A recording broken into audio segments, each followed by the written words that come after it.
What would you do if the man you just handcuffed turned out to be your boss? A new police chief walks into his precinct dressed in jeans and a hoodie, and before he can say a word, he's accused, insulted, and treated like a criminal. But when the truth comes out, so does a history of corruption, buried cases, and names that were never supposed to be remembered. This isn't just a story about mistaken identity. It's a story about power, justice, and what it really means to lead from the inside. If you're ready for a gripping, emotional journey through betrayal, reform, and redemption, then stay right here. You don't want to miss a second of this. Make sure to hit that like button if this story grabs your heart. Subscribe to the channel for more powerful stories just like this. And after you listen, tell us what moment hit you the hardest down in the comments. Now, let the story begin. In the heart of Washington, D.C., a casually dressed black man walks into a police station and is instantly mistaken for a suspect. Treated harshly by an officer and dismissed by others, no one realizes they've just profiled the city's new chief of police, Elijah Brooks. What follows is not just a story of mistaken identity, but a deep, emotional unraveling of systemic abuse hidden within the very walls Elijah now commands. As he confronts buried corruption, uncovers a trail of ghost files, and gives voice to the forgotten youth of his city, Elijah becomes more than a leader. He becomes a force of reckoning. This is a powerful tale of humility, courage, and justice. Of what happens when someone refuses to look away, and instead chooses to look deeper. It's about names erased, stories silenced, and the man who made sure they would never be forgotten. Listen closely, because every name has a story, and every story matters. This story is a work of fiction. All characters, events, locations, and dialogues are created for the purpose of storytelling and are not based on any real individuals, organizations, or actual events. Any resemblance to real persons, living or dead, is purely coincidental. The content is intended to provide moral lessons, motivation, inspiration, and educational value. It is designed to encourage thoughtful reflection on leadership, justice, humility, and systemic change. Viewer discretion is advised, and we invite all audiences to engage with the story with an open mind and heart. The sun had just risen over Washington, casting a soft amber glow on the historic buildings that line North Capitol Street. The sidewalks were slick from an early morning drizzle, and steam rose from manhole covers as the city shook off its sleep. Buses hissed along the streets, and the sound of distant horns blended with the clatter of boots on pavement. The heart of the nation's capital beat on. The 5th District Police Station sat like a brick fortress at the edge of a neighborhood in flux. Once known for its high crime rates, gentrification had crept in slowly, repainting the faces of storefronts and reshaping the daily rhythm. But the station itself hadn't changed much. It was still a place where suspicion lived in the lobby and assumptions were made before facts. At 7:24 in the morning, a man stepped through its heavy glass doors. He wore a gray hoodie that had seen better days. It hung loose over a plain white t-shirt. His jeans were faded, the kind that had been washed so many times they no longer held a firm color. On his feet were black sneakers, well-worn and silent. He walked with steady steps, shoulders relaxed as if he belonged here, though to everyone watching, he clearly didn't. Officer Darren Mills sat at the front desk, sipping lukewarm coffee and watching the monitors half-heartedly. He was young, tall, pale, and had the impatience of someone who had only ever seen the world through the glass of his patrol car. The moment he saw the man step inside, his hand moved instinctively to his belt. His eyes narrowed. The man looked around briefly before stepping forward. "Good morning," he said in a deep, calm voice. Mills didn't respond right away. He eyed the hoodie, the sneakers, the confident stance. "You here to report something?" he asked, already suspicious. "I'm here to speak with the commanding officer," the man replied, meeting his gaze. Mills stood up. "Hold on. Who are you? What's this about?" The man opened a slim leather folder and began pulling something out. Mills flinched. "Hey," he barked. "Don't move like that. Hands where I can see them." The man froze. Slowly he looked up, his face still unreadable. "I'm just showing you." On the wall. Now. Mills had already come around the desk, hand hovering near his holster. The man didn't resist. He stepped calmly to the wall. The folder dropped to the floor with a soft slap, its contents spilling slightly. Mills grabbed one wrist, then the other, moving to cuff him. "You want to make this harder on yourself?" Mills muttered. Other officers in the room looked up, some amused, some indifferent. No one moved to stop what was happening. This kind of thing wasn't uncommon. A man in a hoodie with no appointment? He must be trouble. But then came the sound of footsteps, firm and deliberate, from the hallway behind them. A figure emerged, Lieutenant Maria Sanchez. She was a sharp-featured woman in her 50s, hair pulled into a tight bun, and eyes that missed nothing. "What's going on?" she asked as she approached. Mills looked over his shoulder. "This guy came in acting shady. Reached for something. I'm detaining him." Sanchez's eyes fell to the leather folder on the floor. She saw the badge first. Gold, shining, untouched by the scuffle. Her breath caught. She looked up, and then she saw his face. In an instant everything changed. She straightened and snapped into a rigid salute. "Captain Brooks." "Sir." The room went silent. Mills blinked, his hand still holding the cuffs. "What?" Sanchez didn't lower her hand. "Release him. Immediately." Mills hesitated, stunned. "I said now, officer." He stepped back like he'd been burned, quickly unlocking the cuffs. The man, Captain Elijah Brooks, rubbed his wrist slowly, calmly, then bent to pick up his folder. He placed the badge back inside without a word. The silence in the room was deafening. Sanchez finally dropped her salute. "Sir, please forgive the misunderstanding. If I'd known." Elijah looked at her, then turned his gaze on the others in the room. Mills shifted his weight, eyes darting to the floor. "No harm done," Elijah said at last. But there was a weight behind the words. A pause that said more than anything he could have shouted. He walked toward the hallway, his steps still even. Sanchez followed, her face flushed with shame. Mills remained frozen near the desk, the cuffs still dangling from one hand. Outside, the morning light streamed through the station's high windows. Inside, something invisible had shifted. No one said a word, but they all felt it. Change had arrived. Quietly, unassumingly, in a hoodie and sneakers. And he was now their chief. The hallway echoed with the rhythmic sound of Captain Elijah Brooks' footsteps. He didn't hurry, didn't glance back. Lieutenant Sanchez walked a half-step behind him, her jaw clenched, the silver bars on her collar reflecting the flickering overhead lights. The silence between them was thick, but not unfamiliar. In law enforcement, certain silences spoke louder than orders. They reached the double doors that led to the administrative wing. As Sanchez pushed them open, she stole a glance at the man walking beside her. He looked composed, even serene, but she knew better. Years of command had taught her to recognize when someone was holding back fire. She had seen it in grieving parents, in young soldiers, and now in her new superior.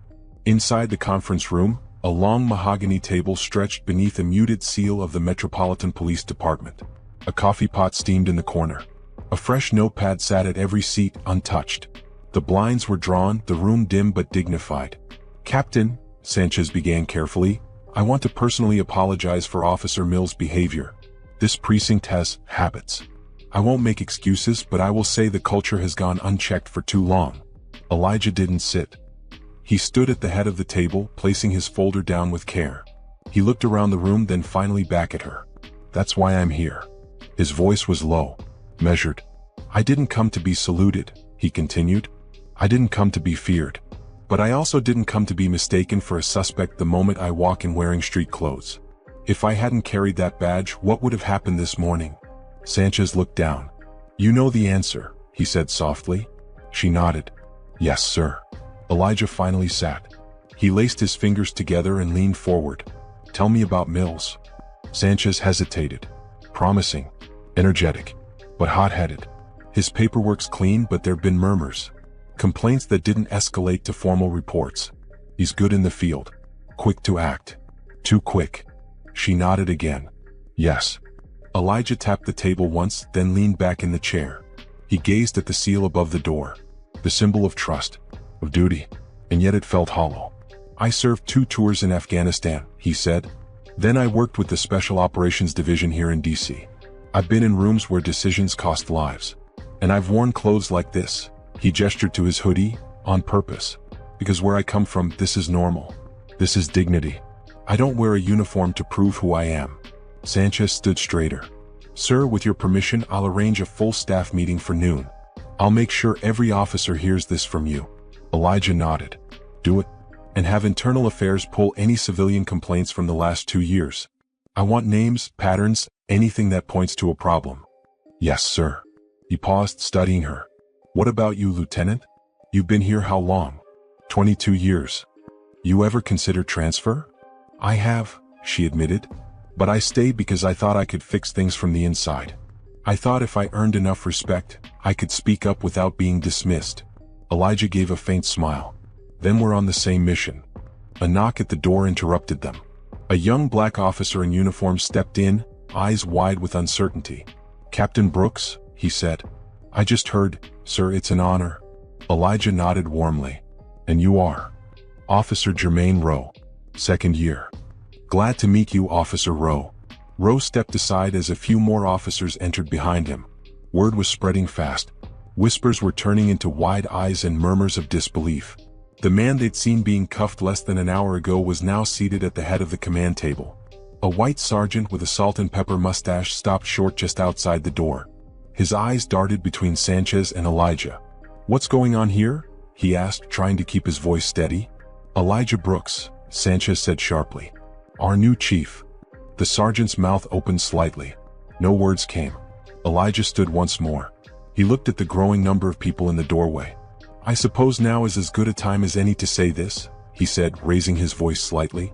"This department doesn't need a new face. It needs a new spirit. I didn't come to tear things down, but I will tear down anything that stands in the way of honor." He stepped away from the table, walking toward the door. The officers parted instinctively, unsure whether to salute or just get out of his way. "I believe in law," he continued, "but not the kind that makes people small. Not the kind that gets quiet when wrong is done in uniform. If any of you wear this badge only to feed your pride, your days here are numbered. But if you're ready to serve the public with humility, you'll have my respect. And my protection." He looked directly at the sergeant, then to Officer Rowe, then back to the rest. "I'm not here to be liked. I'm here to lead." With that, he walked out, leaving the conference room hushed and still behind him. The shadows on the walls did not move, but something else had. The truth had stepped into the light. The news spread through the 5th District precinct like wildfire. By 10 in the morning, every officer, from the greenest rookie to the most seasoned detective, had heard the story. Some dismissed it as gossip. Others whispered with unease. But the facts were too sharp to ignore. The man who had been shoved against the wall and nearly cuffed in the lobby was now their commanding officer. And he wasn't just another suit from City Hall. He was the real thing. A war veteran. A former special operations strategist. A man whose name had floated in quiet circles for years, always associated with discipline, integrity, and one unshakable principle: accountability. Inside the break room, the tension could be sliced with a knife. Officer Darren Mills sat alone at a corner table, his knee bouncing under the table. His untouched coffee had gone cold. He kept replaying the morning in his mind, every movement, every word. The look in the captain's eyes. Calm. Not angry. Just sure. That had unnerved him more than yelling ever could. Across the room, Sergeant Dennis Cook leaned against the counter, watching Mills with a narrowed gaze. Cook had been in uniform long enough to see which way the wind was blowing, and today it smelled like change. "You really did it this time," Cook muttered under his breath, not quite loud enough for Mills to respond, but just loud enough for him to hear. Mills didn't bite. From the hallway, a soft knock echoed before the door creaked open. Officer Rowe stepped inside, still new enough to look out of place among veterans but with a steady demeanor. He nodded toward Mills, then toward Cook. "Captain Brooks wants to see both of you," Rowe said. Cook raised an eyebrow. "Me?" Rowe nodded once. "You were the desk sergeant during the Clark incident last year, right?" Cook's smirk vanished. Mills stood up slowly. "What's this about?" Rowe didn't answer. The walk down the corridor was long and silent. Mills' stomach twisted.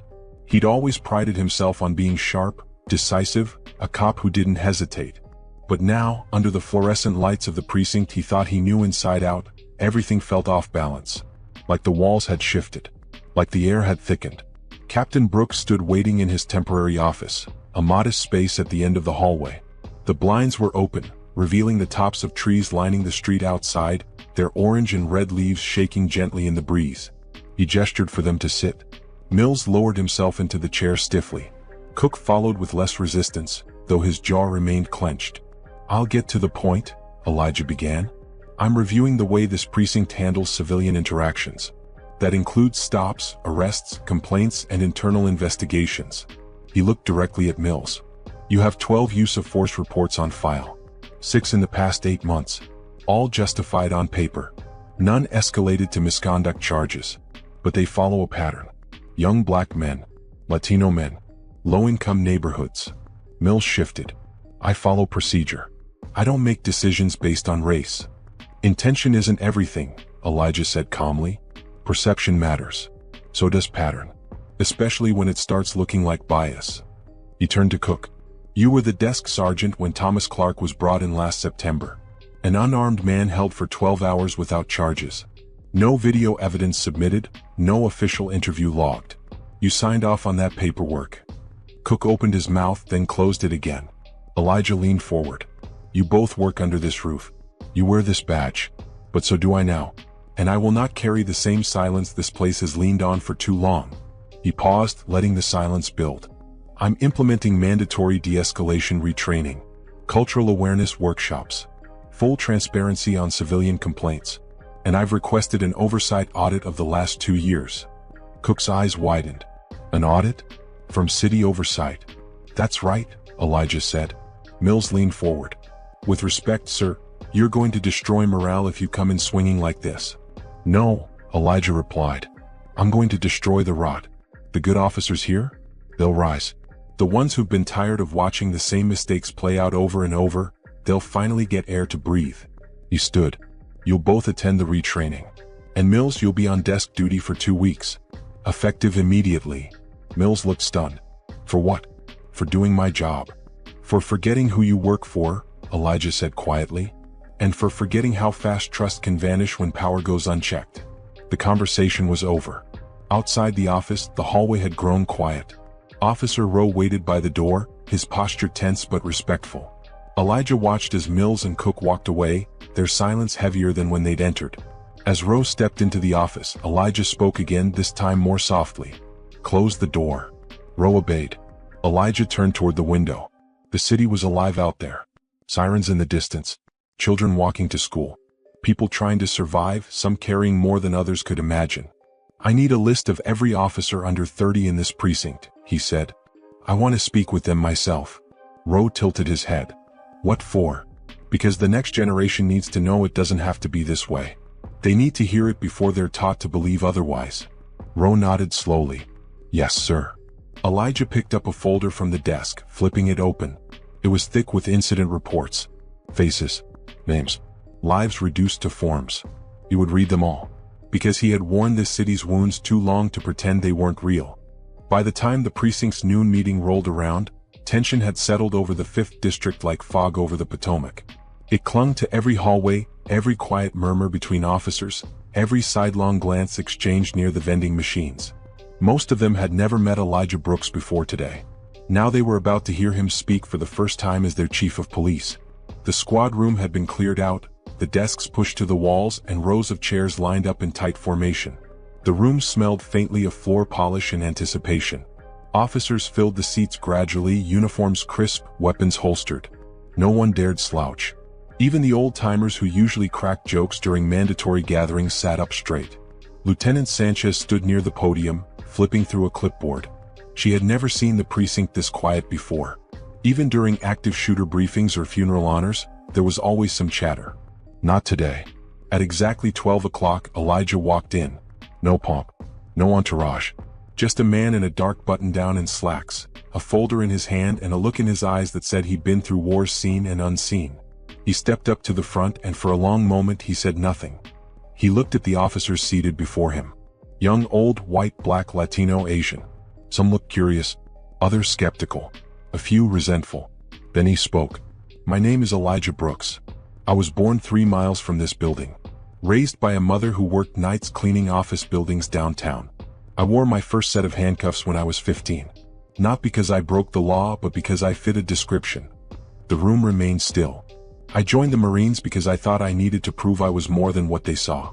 Did my time overseas. Came back with medals and a limp. Joined the force because I wanted to serve my city. I worked narcotics, then violent crimes. I've dragged wounded partners to safety and carried a mother's sobs with me all the way home. He scanned the room, locking eyes with each row. So when I say I know this city, I mean every corner of it. Not just the ones we patrol. Not just the ones that look good in press conferences. A few heads began to nod, just slightly. I also know that something's broken in here. He tapped his chest. Something's broken in how we see people. How we assume. How we judge. He paused, letting that sentence settle. This morning I walked into this building wearing jeans and a hoodie. I was shoved, shouted at, and nearly cuffed without a single question. By one of our own. If I had been any other black man, that's all I would have been, another body pushed against the wall. That's the truth. A ripple moved through the room. Uneasy, embarrassed, and let me be clear. This isn't about feelings. This is about trust. We have lost the trust of the people we swore to protect. Not because of what we say, but because of what we do. Or fail to do. He stepped around the podium. From this day forward, things will change. That means new accountability systems, body camera audits, community roundtables. It means that if you abuse your badge, you're done. And if you stay silent while others do wrong, you're complicit. The tension thickened again, but this time with meaning. Some officers leaned forward. A few folded their arms. But I'm not here to tear you down. I'm here because I believe we can be better. And because I know some of you have wanted change for a long time but didn't have the rank or the power to make it happen. His voice lowered. You do now. He returned to the podium. There will be pushback. Some people will say this is too much. Some will leave. That's fine. Let them. But for those who stay, we will rebuild this precinct into one the people of DC can trust again. One we can be proud of. He looked at them a final time, letting the silence stretch just long enough to make the point. Dismissed. No applause. No chatter. Just the sound of chairs scraping slowly across the floor as officers stood in quiet reflection. Lieutenant Sanchez joined him near the podium. You dropped a bomb in there, she said. He didn't smile. It needed to explode. As the room emptied, Officer Rowe approached him. Sir, he said, I think there's someone you need to meet. Elijah nodded and Rowe gestured for him to follow. They walked down the rear hallway, past the interrogation rooms and evidence lockers. Rowe stopped at a small open doorway where a tall woman stood waiting. Captain Brooks, she said, extending her hand. I'm Jasmine Kelly, civilian liaison. I run a non-profit down in Ward 7. We work with teens caught in the justice system. Elijah shook her hand. I know who you are. I read about your work. She smiled. And I read about yours. Rowe looked between them. Miss Kelly's here about a case that was buried last year. A teenager named Malik Turner. Picked up by officers from this precinct. No charges. No follow-up. Just vanished paperwork. Elijah's jaw tightened. We're reopening it, he said. Now. Kelly nodded. Then let's get started. For the first time that day, Elijah felt something different rise inside him. Not anger. Not determination. Oh, it was faint. But it was there. The records room sat deep in the basement, far from the noise of daily patrols and the stiff formality of the upper offices. It was cold and fluorescent lit, with metal shelves towering like tombstones, holding boxes of case files, arrest reports, and forgotten paperwork wrapped in the dust of years. Elijah stood between the shelves, his sleeves rolled to the elbow. Jasmine Kelly was beside him, her expression tight with focus as she scanned the labels on the cardboard boxes. Officer Rowe brought over another file and laid it on the table in the center of the room. This is everything we could find on Malik Turner, he said. Elijah opened the folder. Inside were just 3 pages. A basic arrest form. A half-filled intake report. And a blurred photocopy of an officer's notebook entry. No timestamps. No photographs. No evidence logs. No signatures. He read the words in silence. 17 years old, he murmured. No prior record. Picked up outside his grandmother's building. Claimed to be waiting for his cousin. Suspected gang ties, no confirmation. Jasmine shook her head. He was in my mentorship program. Honor roll student. Played chess every Saturday at the community center. Elijah's jaw tightened. This, he said, lifting the file, isn't a record. It's a burial. Jasmine leaned in. I filed a complaint after it happened. Tried 3 times to get answers. I was told the case didn't exist.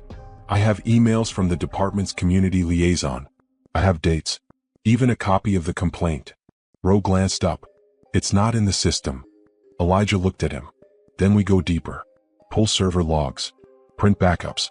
Internal memos. I want every officer on shift that night identified. Desk, patrol, all of them. Rowe nodded and left quickly. Jasmine crossed her arms. What do you think happened? I think someone wanted Malik to disappear, Elijah said. And someone helped them do it. A few hours later, the trio had set up a command table in one of the side offices. Files covered the desk. A whiteboard leaned against the wall, covered in names and arrows. Red markers circled key points, Shifts, badge numbers, time discrepancies. Then Elijah saw it. A report from another arrest log that same evening. Same block. Same officer name. Hendricks. He circled the name. I want to know where Hendricks is now. Jasmine narrowed her eyes. Still on active duty? Retired? For months ago, Rose said, walking back in. But his retirement party was held here. He was celebrated for having one of the precinct's highest arrest records. Too high, Elijah muttered. Someone like that doesn't just vanish unless they've been protected. He turned to Jasmine. Did Malik ever talk about that night after it happened? She hesitated, then nodded. Yes, once. He said they threatened him in the back of the cruiser. Said if he spoke, he'd end up like his cousin. Elijah's heart sank. Did he say who his cousin was? Darnell Turner. The name hit like a bullet. Elijah closed his eyes for a moment. I remember that case. Darnell was killed during a botched drug sting 6 years ago. Internal Affairs ruled it accidental.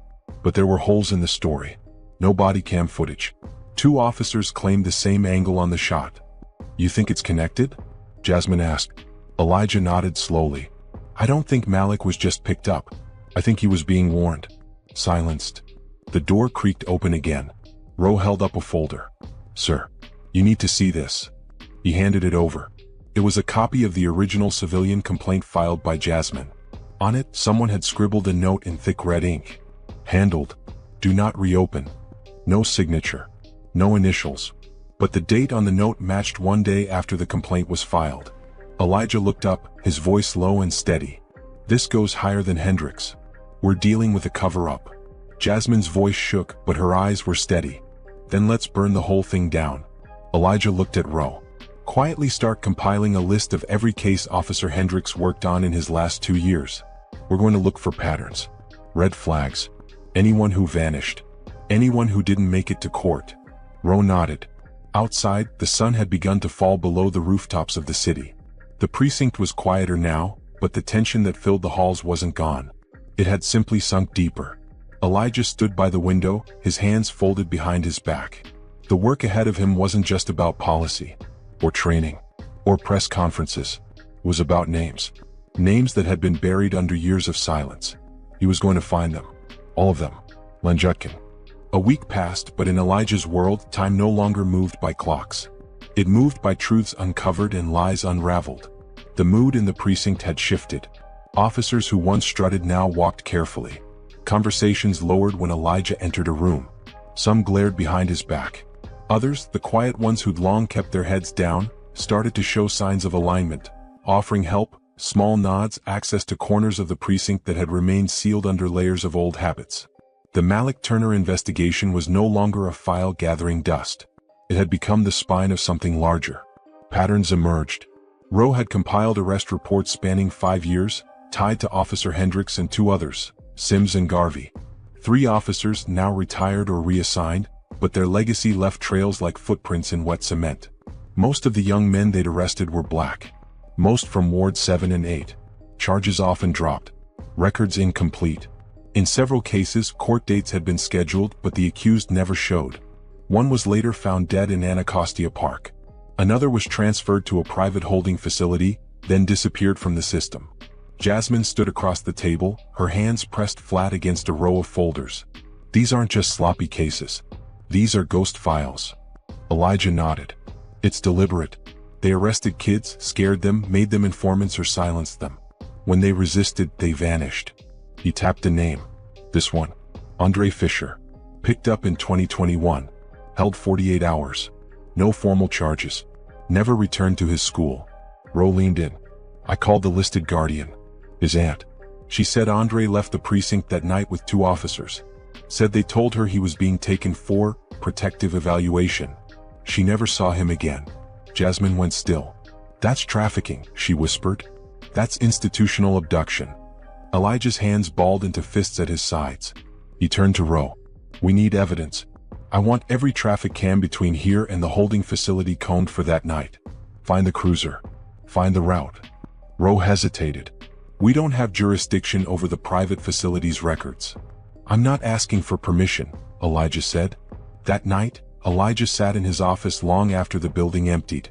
The desk lamp cast soft light across a new folder, one labeled Ghost File Unit. The name wasn't official. Not yet. But it would be. Jasmine walked in quietly, holding a USB drive. "I think you need to hear this," she said. She plugged it into his laptop and a crackling audio file played. A boy's voice. Shaky. "Yo. They said if I didn't give them names, they'd charge me.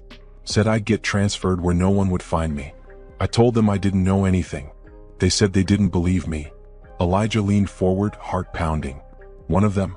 Officer Garvey, I think," he said. "We make people disappear all the time. Don't make us add you to the list." The audio cut. "Malik recorded that the day after he was released," Jasmine said. "He was too scared to let me share it. But I kept it, just in case." Elijah looked at her. "You just gave me everything I need." The next morning, he sent an encrypted packet to the mayor's office and the district attorney. The audio file. The case patterns. A summary of findings with one demand. Immediate reopening of all cases tied to officers Hendricks, Sims, and Garvey. By noon there was a response. An internal inquiry would be launched. Quietly. Elijah didn't want quiet. But for now he would accept it. He knew how systems moved, slow and resistant like rusted gears. But once you got them turning, they crushed everything in their path. Hours later, he stood in the doorway of the old records room again. Jasmine walked up behind him. "Word's getting out," she said. "People are starting to talk. Mothers who never got answers. Kids who ran and kept running. This could break the whole precinct wide open." Elijah nodded slowly. "That's the point." Outside, rain had started falling, tapping softly against the high windows. The city beyond was soaked in gray, but inside the precinct, something was changing. A force that could no longer be ignored. Elijah stepped into the hallway, where officers glanced his way and moved aside. He wasn't just the chief of police anymore. He was a reckoning, and it had only just begun. By the end of the second week, whispers in the 5th District had become open conversation. Officers spoke in hushed tones near water coolers and stairwells, watching as the precinct's transformation accelerated. Files were pulled. Old evidence logs re-examined. New procedures drafted and posted on bulletin boards under the bold title, Trust Rebuild Directive. But no change was as visceral as what appeared in the main lobby. Elijah stood beneath the echoing ceiling early one morning, beside Jasmine Kelly, a maintenance worker, and Officer Rowe. They were staring at a bare concrete wall. A wall that had once held plaques honoring former precinct captains. It was now stripped clean. Elijah held a folded sheet in his hand, trembling slightly as he unfolded it. "These are the names of the young people lost in our system," he said softly. "Those who were failed. Those who were silenced. Not all are confirmed victims. But they were all touched by this precinct's shadow." Jasmine nodded. "It's time we say their names."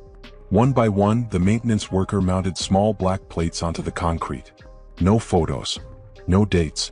Just names. Malik Turner. Andre Fisher. Samantha Fields.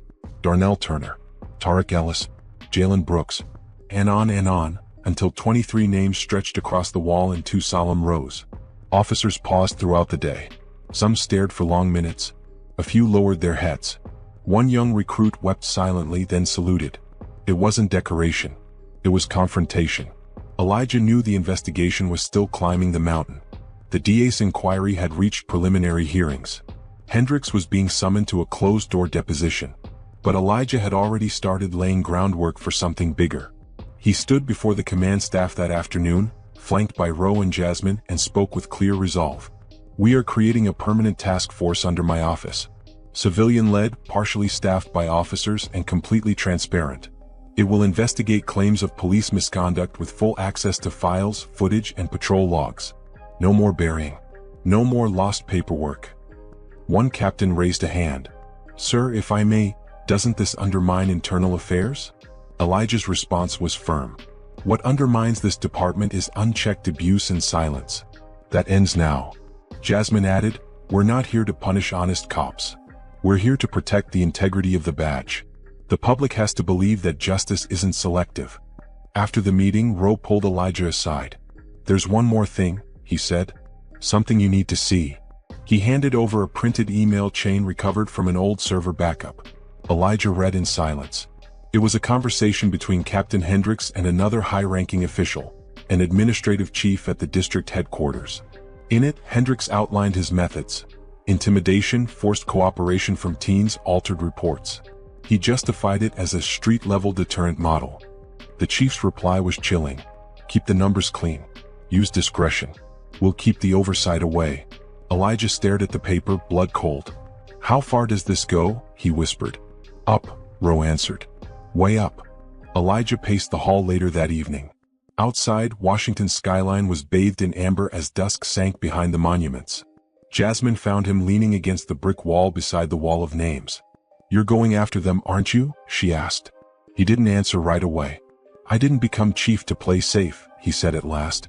I came to dismantle the rot. Jasmine nodded. Then you're going to need protection. Once you move on this, they'll come for you. He looked over at the wall. The names stared back. Let them, he said. That night, Elijah drafted a confidential memo to the mayor's office and copied the U.S. Attorney's office. He included the emails, the recordings, the list of names tied to suspicious disappearances and tampered records. He made one request: federal intervention. He hit send.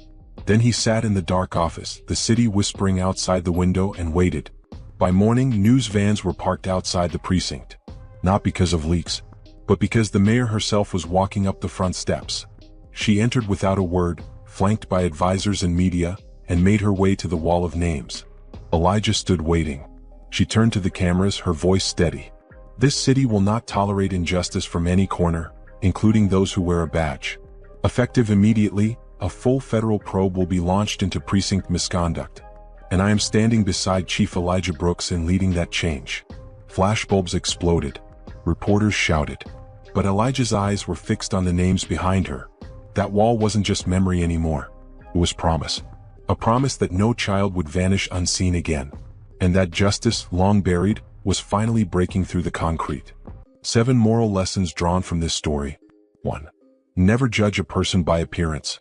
When Elijah Brooks walked into the precinct dressed casually, he was immediately profiled by an officer who assumed he was a suspect, not a leader. This pivotal moment underscores a timeless lesson. How someone looks does not define who they are or what they are capable of. Judgment based on clothes, race, or posture is not only shallow, it's dangerous. Elijah's appearance didn't match the outdated image of authority, and that discomfort revealed more about the institution than about him. In a world shaped by stereotypes, this moment teaches us to withhold assumptions and open our minds. The most powerful individuals often move in silence, cloaked in humility. Greatness doesn't need to announce itself. It simply shows up and transforms the space. 2. True leadership begins with listening. Elijah didn't storm into his new role with loud orders or performative speeches. He observed. He asked questions. He listened, not just to officers but to the overlooked voices from the community. He gave space to stories like Jasmine's, to forgotten files, and to names that had once been silenced. Leadership is not about control. It is about presence. It is about hearing the unspoken pain and reading between the lines of official reports. A leader who listens understands the people they serve. Elijah earned loyalty not through authority alone, but by listening first and acting with purpose. 3. Power without accountability breeds corruption. The actions of officers like Hendricks, Sims, and Garvey highlight what happens when individuals are given unchecked power in systems that lack oversight. Their ability to erase records, intimidate youth, and manipulate justice stemmed from years of being protected by silence and institutional complacency. When no one is watching, or worse, when everyone looks away, those in power grow emboldened. This story is a stark reminder that accountability is not optional in leadership. It is essential. Without transparency, power corrodes.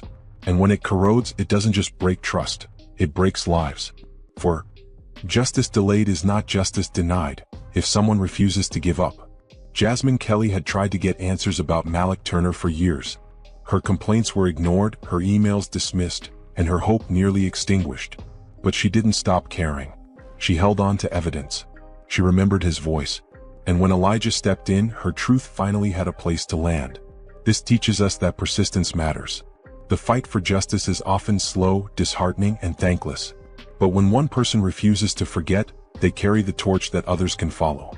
Sometimes justice arrives late, but when it comes roaring, guided by those who never stopped fighting. 5. Healing a broken system requires courage and sacrifice. Elijah knew that pushing against the institution from within would cost him.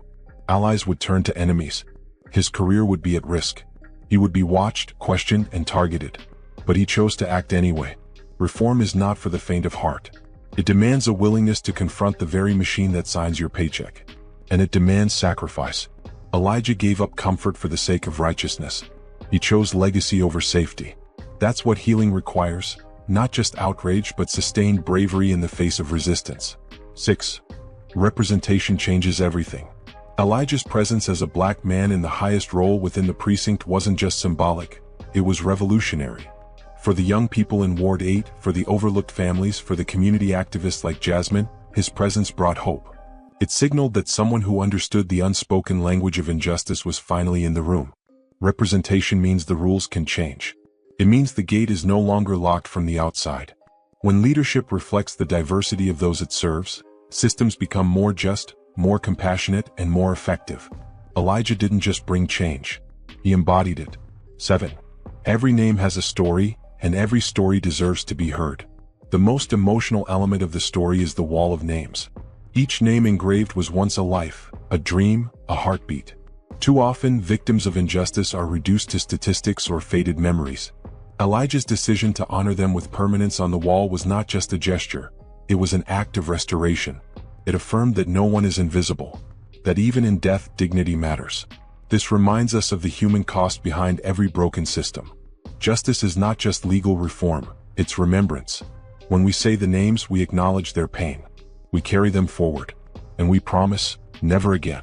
Together, these 7 moral lessons serve as a blueprint not only for police reform, but for personal growth, leadership, and societal healing. The story of Chief Elijah Brooks is fiction, but its message is real. In every city, every system, and every soul, the struggle for justice continues. And as long as there are people willing to stand like Elijah did, willing to listen, fight, and remember, the arc of justice will keep bending forward. Thank you for watching and listening to this powerful story. We hope it left you with something to think about, something to feel, reflect on, and carry with you. Stories like this remind us that truth, dignity, and justice still matter. And sometimes all it takes is one voice, one decision, one act of courage, to change everything. If this story moved you, inspired you, or made you see things differently, please don't forget to like the video. It helps more people find meaningful content like this. And if you haven't already, go ahead and subscribe to the channel for more original stories designed to uplift, challenge, and inspire. We'd love to hear from you, so leave a comment below. Let us know what stood out to you or what lesson you'll take with you today. And if you're looking for more stories with heart, depth, and purpose, check out the other videos right here on the channel. Until next time, take care, and remember, every story has the power to make a difference.